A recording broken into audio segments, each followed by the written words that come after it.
X век след Христа България е земя на царе и книжовници, на монаси и войни, на славата и словото. Езичеството бавно отстъпва пред кръста, но сянката му още се плъзга из горите, из думите и стайните на старите хора. Време на преход, когато държавността се кръщава, но мистиката още шепне в сенките. И точно тогава от чертозите на Преслав и мълчанието на летописите се надига една фигура, не като цар, не като светец, а като сянка с сияние. Боян Мага, син на цар Симеон Велики, брат на бъдещия цар Петър, наричат го още Боян Магесник, понякога Баян, а кръщелното му име е Вениамин, името на последния син в древната Библия. Боян се ражда, когато дворът на Симеон блести с книжнина и сила, но за разлика от брат си Петър, който наследява короната, Боян не поема по пътя на властта. Остава в сянка и точно там започва да расте неговата легенда. Не го срещаме в заповедите, не го виждаме в походите, но името му странно и натежало отеква в чуждите дворове. През далечната 949 година един западен епископ с перо и подозрение записва странна вест, че синът на цар Симеон Боян владее магия толкова дълбока, че може да приеме образ на вълк или на каквото пожелае. И този слух не остава сам. И други говорят, че Боян сменя облика си като човек, който облича на метало, че се явява ту като орел, в небето ту като звяр в полето. Не с меч управлява, а с знание, с мълчание и с нещо, което никой не смее да назове. Народът шепне, дворовете го обсъждат с уважение и страх.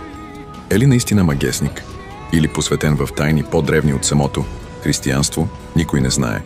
Само едно е сигурно, името му не е само име, става сила. С течение на времето Боян започва да се явява и другаде, не само в хрониките, но и в поезията на народите. В една стара руска песен се явява Боян, който като вълк се скита, като орел лети. Дали е същият, може би, а може би не. Но образът е същият, на певец, на магьосник, на прорицател. Боян става не просто човек, а алегория на съдбата, на словото, което вижда отвъд. Дори Паисий, будителят, макар и да не го назовава, пряко върви по следите на тази легенда. А после в епохата на Възраждането Раковски ще я извади на светло, ще я възпее, ще го изправи редом до самия Симеон със събя в ръка и орел над главата. Трещи и плющи, Боян напред върви и под тази буря Боян се ражда отново този път като герой. Така летописите, колкото и оскъдни да са, очертават един княз, който не се вписва в редовете, той ги надраства, разкъсва и се превръща в предание. Боян е образован. Може би е учил там, където някога се е учил самият Симеон в Магнаурската школа в Константинопол. Може би е познавал писмото, звездите, тайните на словото и мълчанието. Неговият живот не принадлежи само на историята. От мига, в който мълчанието поглъща делата му, започва да говори народната памет. И от нея се ражда легендата. Боян Мага, така го наричат. Принц не само по рождение, но и по дух, магьосник, казват някои.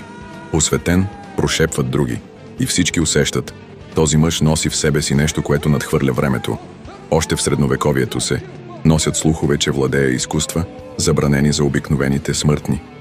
И докато други забравени царски синове потъват в мрака, Боян започва да расте. Не в тялото, а в мита. Не просто княз, а вълшебник, скитащ между светове. В този приказен образ се вплита и друго. Едно движение, родено по същото време в същата земя. Богомилството. Проповед, дошла не от църковната трибуна, а от дълбоката съвест на човека. Призив към чистота, към вътрешна свобода, към отказ от златото и лъжата. Легендите разказват, че Боян е не просто покровител на това учение, а негов баща. Поп Богомил е устата, но гласът зад него е на княза. Някои вярват, че в Странджа, при село Бяла вода, Боян е приел велико посвещение. Там, казват, древна мъдрост шепне през корените на дърветата и през песента на вятъра. Оттам той създава богомилството, което след това ще разцъфти отвъд България чрез катарите и албигойците в съпротивата срещу тъмнината. Разказват, че Боян се явява там, където трябва да бъде, в образа на вълк, на монах, на сянка зад трона, че знае тайната на херметичното знание, че е овладял изкуства, които се предават само на достойните. Ментална трансмутация, лекуване със слово, разтваряне на материята чрез дух. Някои легенди го отвеждат чак до Сирия, в мистични школи, където на времето се учат апостоли и велики посветени. Други го пращат в Египет, в обятията на жреца Вотан, който му разкрива тайните на Хермес Трисмегист. Истина ли е? Или поезия? Никой не казва. но всички слушат. И ето как през устата на народа и перото на новите летописци Боян Мага се превръща в архимаг, човек пробудил божественото в себе си, не демоничен, а светъл, не тъмен магиосник, а пазител на светлината. Във фолклора той не плаши, а вдъхновява, не руши, а учи. На 28 март православната църква почита друг Боян, мъченик, убит заради вярата си, Свети Боянен Работа. Някои смятат, че двамата, светецът и магът, са лица на една и съща душа. Две епохи, една същност. И именно тогава в североизточна България се вие един огнен танц Буенек, танц на пламъка на тайната на прераждането, наричат го на негово име. Буенек за Боян. Дали го честват като светец или като магиосник, вече няма значение. Народът не дели. Народът вярва в светлината, която остава. И така, пласт по пласт, век след век, около името на Боян се изгражда образ. Принцът, който се отказва от трона, за да поведе хората по друг път. Път без корони, без храмове от камък, но с истина в сърцето. Път, който не минава през зали, а през душата. Историята мълчи. Но легендата говори. А когато легендата е жива, тогава човекът в нея никога не умира. Боян Мага не е просто част от миналото. Той е дух, който още скита из думите ни. И напомня, че не всяка власт идва с меч. Понякога тя идва с мълчание и със светлина. С времето Боян престава да бъде само легенда от миналото. Той става вдъхновение. С настъпването на новото време, когато народите търсят своите корени, а България се пробужда от вековен сън, образът на загадъчния княз започва да пламти в съзнанието на будните. Поети, художници, писатели, всеки вижда в него не просто фигура, а знак. Знак, че мъдростта и свободата имат своя български образ. Георги Раковски, първи от народните будители, възпява Боян като герой.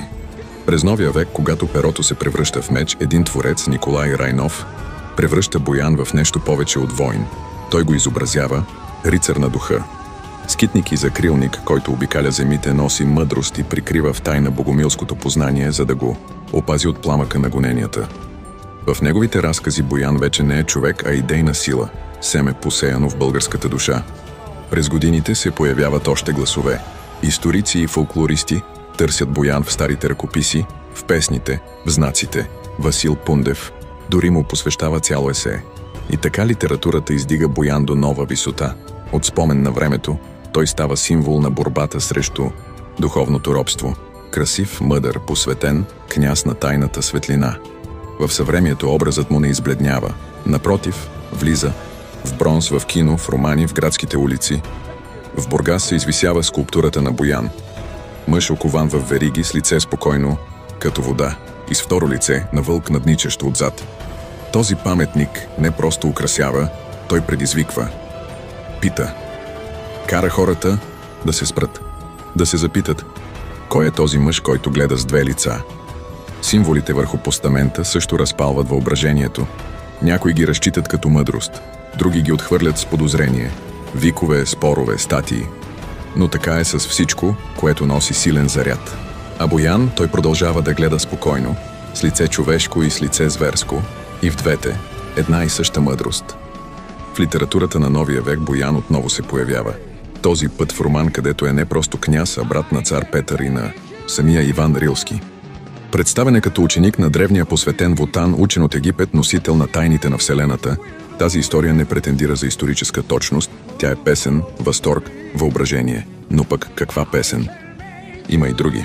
Съвременни учители и търсачи, които виждат в Боян не просто фигура, а въплъщение на вечната истина. Те го наричат син на светлината и сенките. Според някои, той се преражда в велики будители, в Паисий, в Раковски, в онези, които носят факла в нощта. Дори се шепне, че думите свобода, равенство, братство не тръгват от Париж, а от Боян, от неговата школа, от богомилските беседи.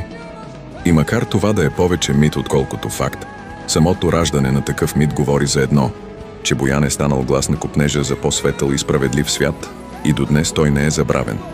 Той е като тихо ехо, понякога идва в разговорите, друг път в очите на онзи, който търси отговори в книгите, или в съня на този, който вярва в невидимото. Не е нужно да вярваш в магия, за да усетиш, че някои хора се раждат не да управляват, а да напомнят. Боян е един от тях. Историята му е изтъкана от две нишки. Едната е реална, другата сън. Преплитат се в здрача на времето, където фактът и митът не спорят, а се прегръщат. От едната страна стои княз Вениамин, син на цар Симеон. Живееш в златните дворове на Преслав, възпитан в мъдрост и слово. Човек от плът и кръв, обут в царски сандали и обгърнат от аромата на старите пергаменти. От другата страна – Боян мага. Сянка със светлина в очите. Фигура, върху която времето е нашарило своите мечти. Пророк, маг, учител, бунтовник. Всяка епоха го облича в своята дреха. Кой е той в действителност? Истината може би е между редовете.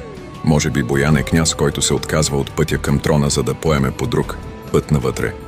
Може би е търсач, учен, духовник, без одежди, който вижда смисъл не в короната, а в познанието. И дори да няма доказателства, че ръката му е писала богомилски текстове, духът му сякаш живее в тях. В него българският народ вплита онова, което жадува най-силно. Мъдрост отвъд догмата, сила отвъд мечът, истина отвъд закона. Боян става символ на свободата на духа, на древното знание, което не се крие в книги, а в съвестта на човека. Във въображението на българите той застава редом с Орфей и с всички, които чуват тишината между думите. Тази легенда не е просто украшение от миналото. Тя е огледало в най-тъмните времена, когато вярата е гонена, когато духът е натикан въгъла, се явява образа на Боян и шепне: път има, дори когато не го виждаш. Може би за това той не е еднозначен. За едни е еретик, за други светлина. За някои опасна сянка, за други звезда в нощта. И именно тази полярност е най-голямото му постижение, защото само истински живите образи будят толкова силни чувства. Боян мага не се събира в един ред. Той е удобен за онези, които искат да вярват в тайното знание, и опасен за онези, които се боят от него. Боян все още живее в песента, в книгата, в спора, в спомена. И до днес неговата сянка ни напомня, че миналото не се състои само от битки и корони. Истинската история е изтъкана от идеали, от бунтари, от духове, които отказват да бъдат покорени. Боян е един от тях, жив образ на българската жажда за просветление, скитник между светлината и сянката, между фактите и мечтите. Ако тази история ти е заговорила, с шепот, с пламък или с въпрос, абонирай се, защото има още сенки, още светлина, още имена, които не са просто част от миналото, а огледало на нас самите. Натисни звънеца и нека всеки звън бъде зов за още знания. Довиждане до следващия епизод.